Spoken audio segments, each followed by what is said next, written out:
So now we are going to start the chapter. As you all of know that in the previous video we have gone through the glossary, some instructions and introduction of this chapter, that is chapter number 2 of history, from trade to territory. Right कैसे Britishers और Portugal, Dutch, French वगैरह यहाँ पे आए और उन लोगों ने यहाँ पे ट्रेड किया और ट्रेड से कब वो लोग टेरिटरी जो है वो एक्वायर करने में लग गए, तब तक का सफ़र हम इस चैप्टर में डिस्कस करने वाले हैं. Right, so let us start. In this chapter you will unravel how the English East India Company, which came as a trading company, eventually became the supreme political power in India. So इस chapter में हम ये investigate करेंगे. अनरेवल करना माने कुछ fact को expose करना कि कैसे इंग्लिश ईस्ट इंडिया कंपनी, जो कि एक ट्रेडिंग कंपनी के तौर पे आई थी, इवेंचुअली एट लास्ट उन्होंने क्या किया, became the supreme political power in India. वो इंडिया में सबसे शक्तिशाली एक ऑर्गेनाइजेशन, कंपनी बन गई और पॉलिटिकल, राजनीतिक शक्तिशाली ग्रुप वो बन गई. You will study how they consolidated their rule. हम ये भी जानेंगे इस चैप्टर में कि उन्होंने अपने रूल को कैसे स्ट्रेंथन किया. राइट, ये जो अनरेवल और कंसोलिडेटेड दोनों का हमने ग्लोसरी में डिस्कस किया था. अनरेवल का मतलब है इन्वेस्टिगेट करना, एक्सपोज करना, एंड कंसोलिडेट का मतलब है स्ट्रेंथन करना, जोड़ना. तो अपने रूल को कैसे उन्होंने स्ट्रेंथन किया वो हम देखेंगे. The first topic is mercantilism and the expansion of European trade. Mercantilism, what is the meaning of mercantile? Mercantile, it means trade. So mercantilism and expansion, expand करना of European trade. यूरोप में जो trade चल रहा था, Europe की companies का, वो trade expand कैसे हुआ वो हम डिस्कस करेंगे. The origin of the English East India Company, from now onwards EEIC को हम सिर्फ कंपनी के नाम से डिस्कस करेंगे चैप्टर. राइट, बाकी आपको पता होना चाहिए कि EEIC माने English East India company. Right,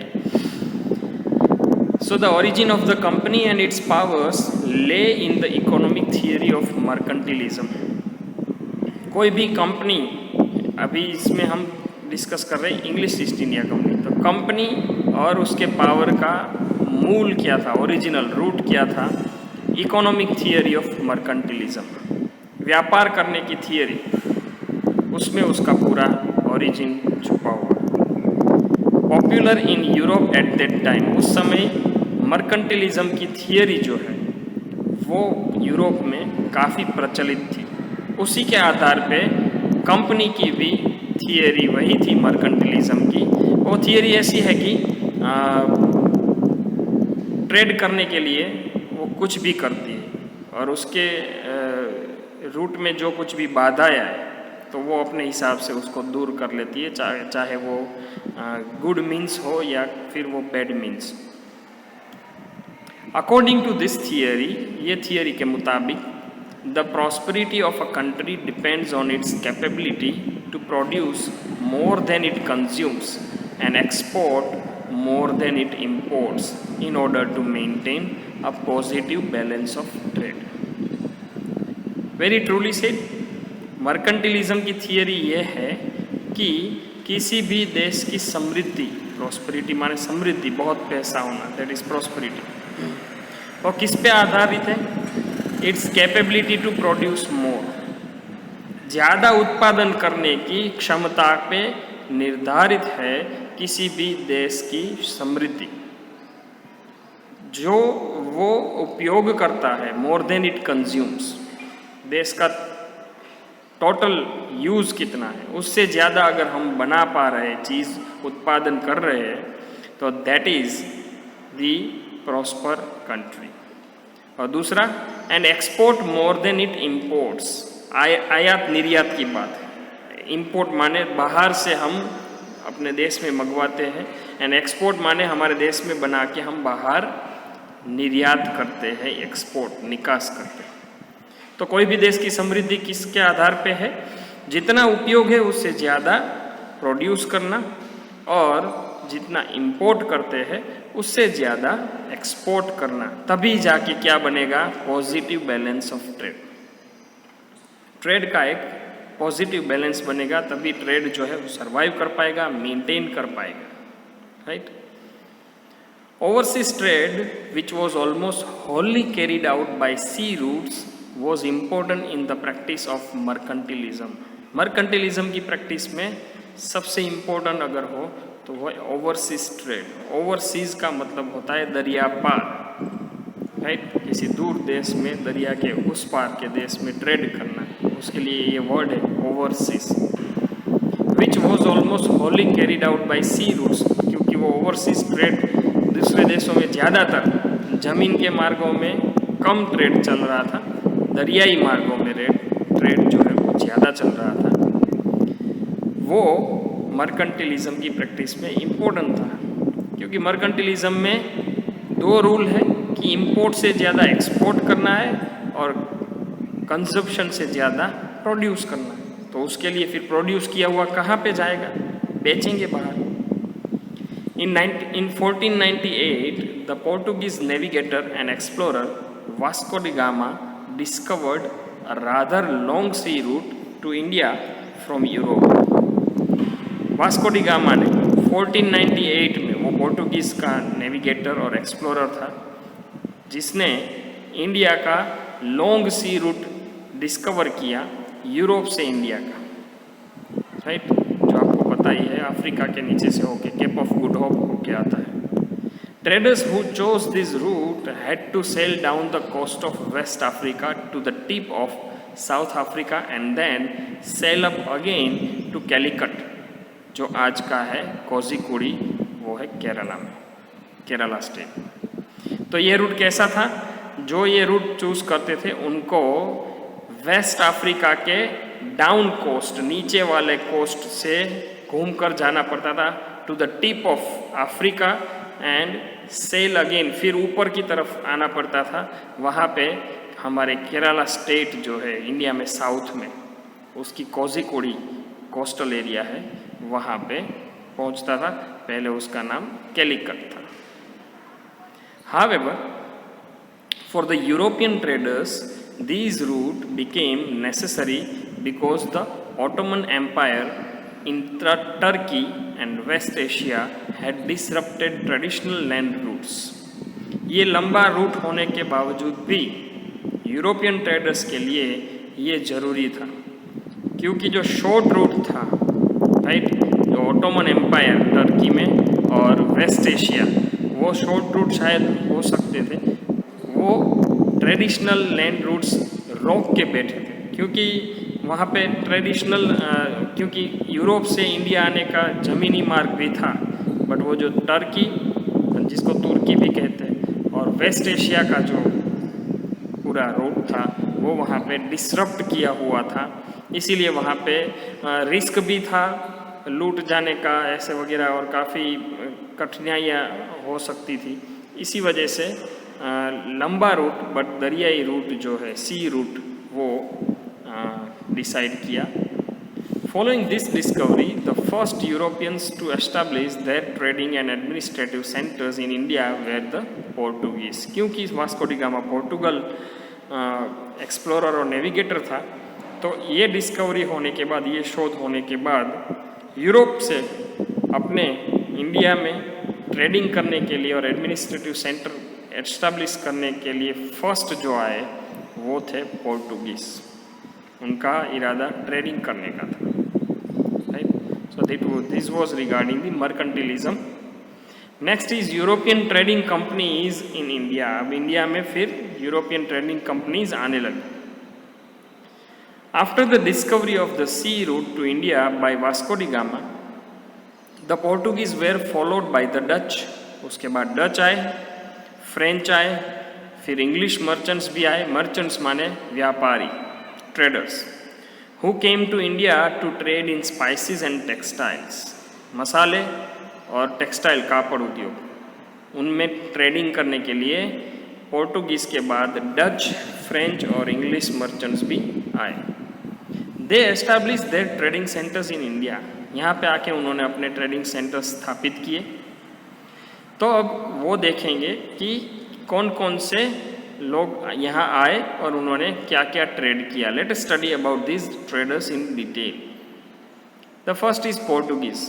पहले पोर्टुगीज़ आए, जो हमको पता है क्योंकि वास्को डी गामा ने 1496 में जो सी रूट डिस्कवर किया, उसके चलते पोर्टुगीज़ यहाँ पे आए। The Portuguese were the first European traders to reach India. India में पहुँचने वाले सबसे पहले अगर कोई थे तो वो पोर्टुगीज़, यूरोपियन जो अगर ट्रेडर्स थे तो वो पोर्टुगीज़ थे। You can see the photo of Calicut, right? The painting describe the Calicut in 1572. Calicut is the old description of the modern day Kozhikode in Kerala, as we saw, right? So दरियाई root से ships आ रहे हैं Europe से, right? So this is the description. So Portuguese सबसे पहले आए. Next, though they landed in Calicut, their important colonial settlements were Goa, Daman and Diu. हालांकि उन्होंने कैलिकट में लैंड किया, बट उनका colonial settlements, important colonial settlements जो था, माने वो इम्पोर्टेंट ऑफिसेस वगैरह जो था, वो Goa and Daman and Diu, right? तीनों आज यूटी है, यूनियन टेरिटरीज है. They were only able to retain their possessions in western India. पोर्टुगल्स जो आए तो वो अपने जितने पोजेशंस थे, जितने सेटलमेंट्स थे, तो वो वेस्ट इंडिया में रिटेन कर पाए. बाकी सब जगह वो उनका इजारा चला नहीं, क्योंकि बाद में फिर ब्रिटिशर्स आए और भी आए, फ्रेंच वगैरह. तो this was about Portuguese. Goa remained with the Portuguese till 1961, after which it became a part of India. Right, so many of us would be thinking that in 1947 India was wholly independent, but yes, there is some constraint. Until 1961 Goa was not independent, it was with Portuguese. Clear? Next is Dutch. Holland के लोग होते हैं, उनको जैसे India के Indians, वैसे Holland के जो होते हैं उनको डच कहते हैं. By the early 17th century, the Dutch established their trading centers at Surat, Ahmedabad, broach, जो कि आज का भरूच है. तब वो ब्रोच कहा जाता था क्योंकि ब्रिटिशर्स को प्रोनाउंसिएशन में तकलीफ होती थी. कराईकाल, पुलिकट, बालासोर, नागापट्टिनम एंड मसूलीपट्टनम. ये 17th सेंचुरी की शुरुआत में डच ने ये सारे ट्रेडिंग सेंटर्स जो है वो एस्टैब्लिश किए थे. ये सारे प्लेसेस उसमें अपने ट्रेडिंग सेंटर्स एस्टैब्लिश किए थे. Eventually they shifted their attention to the Far East and establish a colonial empire in Java and Indonesia.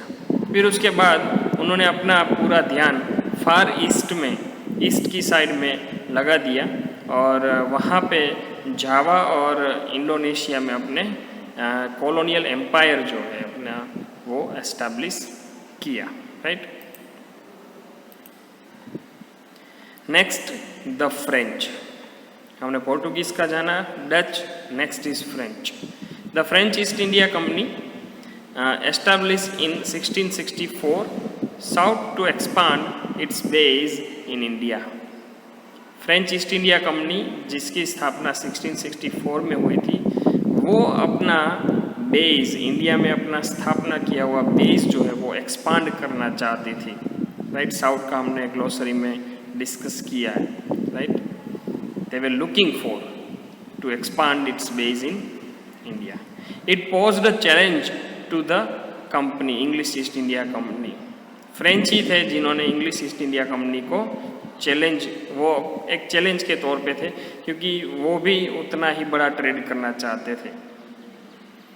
The early French settlements in India were Pondicherry, वो जो आज पुडुचेरी है, चंद्रनागोर, माहे एंड कराईकाल।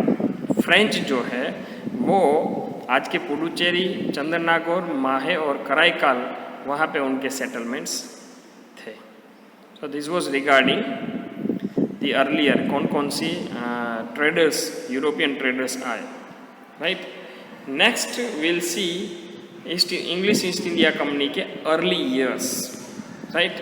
पहले क्या थे जब ट्रेडिंग करने आई तब। The company set up its first trading post in Surat in 1609। आज से तकरीबन 400 साल पहले इंग्लिश ईस्ट इंडिया कंपनी ने अपनी फर्स्ट ट्रेडिंग पोस्ट सूरत में स्थापित की। 1615 में थॉमस रो इंडिया आए। He arrived in India as the English ambassador to the court of Jahangir. Jahangir के कोर्ट में इंग्लिश एम्बेसडर के तौर पे थॉमस रो आया। ही स्टेड टिल 1619, 4 साल तक वो यहाँ पे रुका। एंड रिसीव्ड अ रॉयल फरमान which allowed the company to set up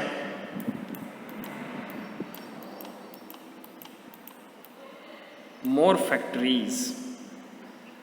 तो थॉमस रो आया कंपनी की तरफ से, ब्रिटिशर्स की तरफ से, और जहांगीर के राजा जहांगीर के कोर्ट में वो इंग्लिश एम्बेसडर के तौर पे आए।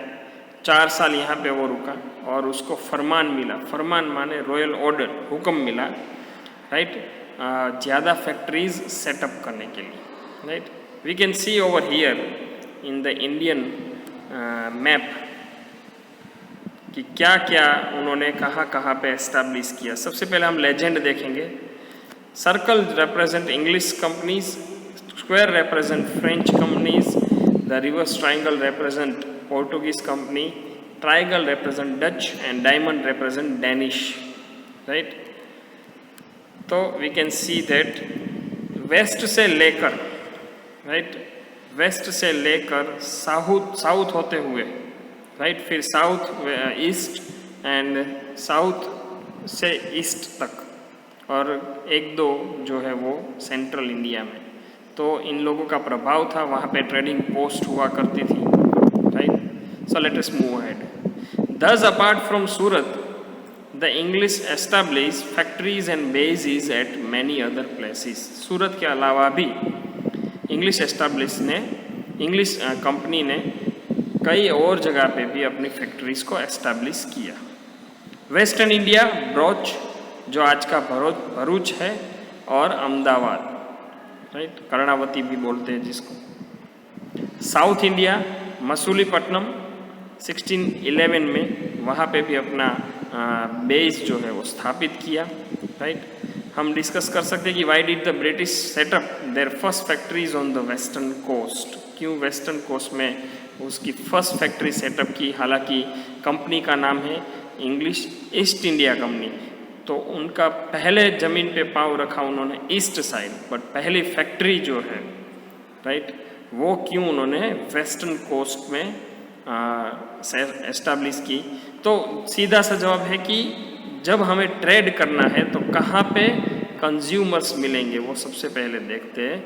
तो और बाकी सारी भी कंडीशंस होती है कि कहाँ पे अनुकूल रहेगा, कहाँ पे ज़्यादा कन्वीनियंट रहेगा, वो सब कुछ भी सोचते हैं, राइट। फिर उन्होंने ईस्टर्न इंडिया में, राइट, ईस्ट इंडिया में बालासोर उड़ीसा में, जो आज का ओडिशा है, एंड हुगली बंगाल में, वहाँ पे कंसिक्यूटिवली 1633 एंड 1651 में एस्टैब्लिश किया।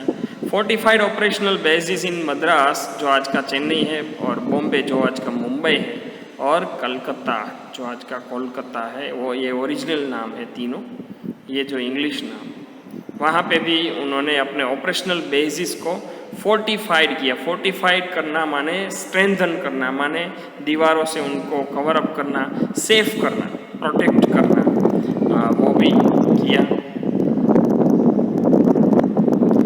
Bombay, a group of island was under the control of the Portuguese, पहले वो पोर्टुगीज के कंट्रोल में था।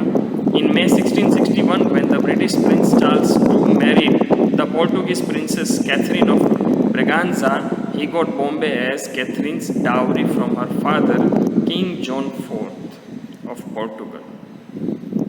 तो पहले बॉम्बे में पोर्टुगल जो है उनका सेटलमेंट भी था, कंट्रोल भी था, सब कुछ बॉम्बे में उनका था।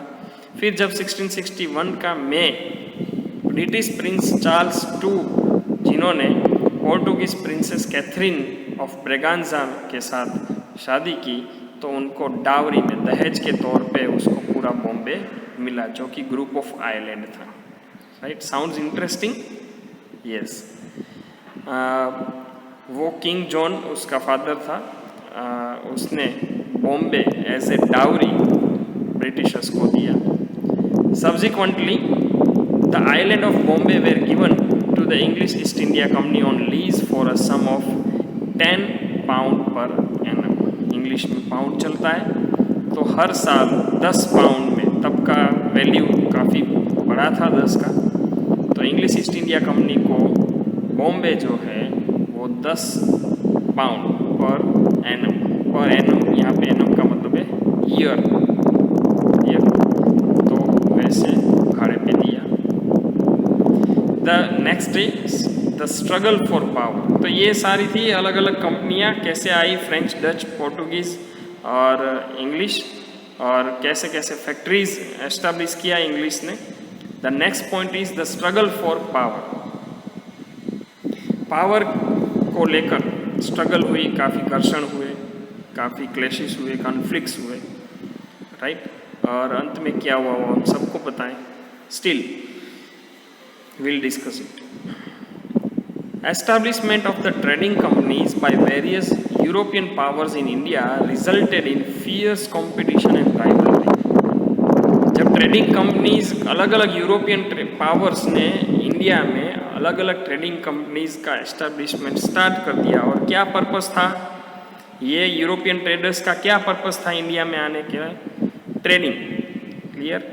तो ट्रेडिंग करने के लिए जब आते हैं और एक से ज़्यादा कंपनियां सिर्फ एक समान चीज़ों पे जब ट्रेडिंग करती हैं, तब क्या होता है?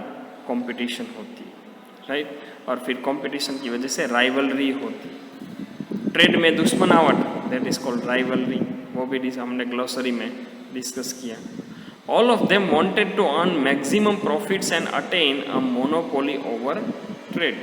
वो सारी कंपनियां क्या करना चाहती थी? क्योंकि ट्रेड कर रही है, ट्रेड करने के लिए आई थी, तो सब लोग यही चाहते हैं कि हमारा ट्रेड परमानेंटली रहे, कंपटीशन ना हो और प्रॉफिट भी मैक्सिमम मिले, राइट।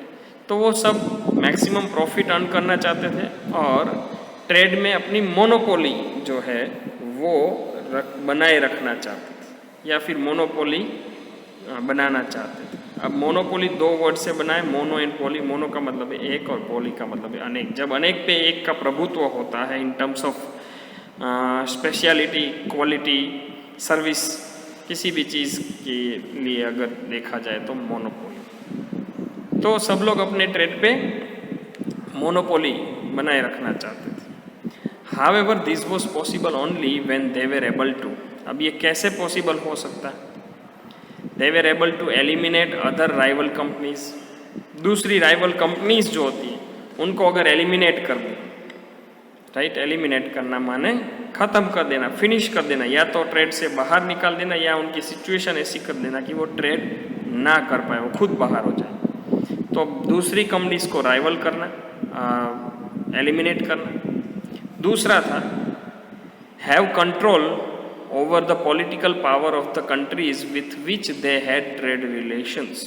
कि वो जो कंपनी है जो हमसे कॉम्पीट कर रही है, वो हमारी राइवलरी है, राइट, तो उसको अगर निकालने के लिए एक तो निकालना है, राइट, दूसरा क्या उपाय हो सकता है कि वो कंट्रीज जिसमें ये लोग व्यापार कर रहे हैं उस कंट्री के पॉलिटिकल पावर के ऊपर कंट्रोल होना, और कंट्रोल होने से ट्रेड रिलेशंस जो है वो ऐसे हो जाएंगे, एक तरफा हो जाएंगे। जैसे इंग्लिश ईस्ट इंडिया कंपनी ने कंट्रोल कर लिया इंडिया के प्रिंसली स्टेट्स को, तो फिर वो अपनी मनमानी वो अपना धंधा करेंगे, right. Thus, a struggle for greater colonial possessions started. अब कॉलोनी का हमने तो पता ही है, what is exactly colony, right. तो कॉलोनियल पोजेशन माने अपने पास होना, धारण करना, होना। आई possess 2 houses, that is the example, right. That student possesses 3 pencils, right. So मालिकी होना। तो फिर ज़्यादा पोजेशंस लेने के लिए कॉलोनियल और ये जो यूरोपियन ट्रेडर्स आ रहे थे उनके बीच में स्ट्रगल होने चालू हो गए। बाय द 18th century आते आते the British and the French arose as the 2 major power.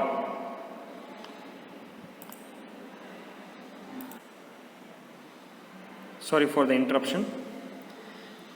तो 18th century आते आते ब्रिटिश और फ्रेंच 2 बड़े पावर के तौर पे वो बाहर आए, ऊपर आए। The Portuguese lost their monopoly over Indian trade while the Dutch were defeated and turned towards the spice trade in the Indonesian islands. Portuguese जो अपनी मोनोपोली बना के बैठे थे वो पूरी मोनोपोली गवा दी, राइट।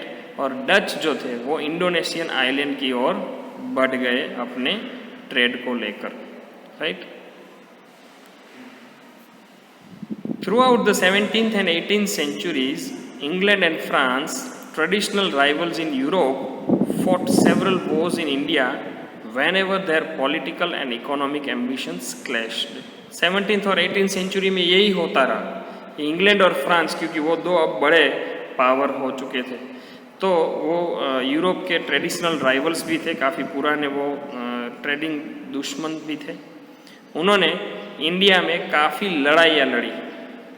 जब जब उनका पॉलिटिकल और इकोनॉमिक एम्बिशन क्लैश हुआ कि भाई कुछ राजनीतिक मुद्दे हैं जिसमें ये आगे आना चाहते हैं, दोनों आगे आना चाहते हैं, तो उनका क्लैश होता है। क्लैश माने टकराना।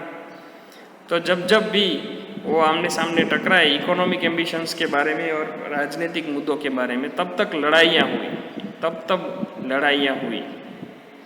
Finally by the middle of the 18th century the English were victorious. 18th century के मिडल में आते आते इंग्लिश ईस्ट इंडिया कंपनी जो थी वो सारी लड़ाइयाँ जीत गई थी, having ousted the other European powers from the Indian trade market. Ousted का मतलब है बाहर निकाल देना, तो throw outside. Indian trade market में से बाकी सारे यूरोपियन पावर्स को ये निकाल चुके थे। कौन? कंपनी माने English East India Company, Britishers, right. So this was the thing कि भाई from trade to territory introduction हमने देखा, और उसके बाद कौन कौन सी यूरोपियन ट्रेडिंग कंपनीज यहाँ पे आई, कहाँ कहाँ एस्टेब्लिशमेंट किया, और इंग्लिश ईस्ट इंडिया कंपनी के अर्ली ईयर्स क्या क्या थे वो भी हमने देखे। Next we'll see the Carnatic Wars in the next video. See you in the next video.